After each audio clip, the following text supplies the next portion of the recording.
$10 to $100 আজকে day 3। ভিডিওটা open করতে মনে ছিল না, তাই ট্রেড নেওয়ার পর ভিডিওটা ওপেন করে আজকে আমার টার্গেট ছিল $25 to $32। এখান থেকে আমি 4টে ট্রেড নেই। 1 মিনিটের কনফার্মেশনে গিয়ে দেখি 30 সেকেন্ডের ভিতরে অনেক বড় একটা হেলদি ক্যান্ডেল হয়ে গেছে। কখনোই 30 সেকেন্ডে এত বড় হেলদি ক্যান্ডেল হয় না যদি নিউজ না থাকে। আজকে এখানে কোনো নিউজ নেই, তারপরে এত বড় ক্যান্ডেল হয়ে গেছে, তাই 30 সেকেন্ড থেকে এখানে আমি 4টা $1 করে ডাউনে এন্ট্রি নিই এবং 4টায় আমার উইন হয়। এরপর আমি এখানে মার্কেটে অপরচুনিটি খুঁজতেছিলাম $3 নিয়ে আরেকটা ট্রেড করবো, আর একটা ট্রেড করলে আজকে টার্গেট আমার বুক হয়ে যাবে।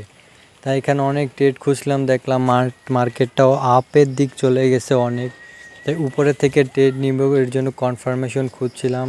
এখানে গিয়ে 15 মিনিটের অপশনে যে বসে থাকি, যদি এই উইক বরাবর মার্কেটটা আসে না, তাহলে উপর থেকে একটা ডাউনে আমি এন্ট্রি নেব 15 সেকেন্ডের জন্য।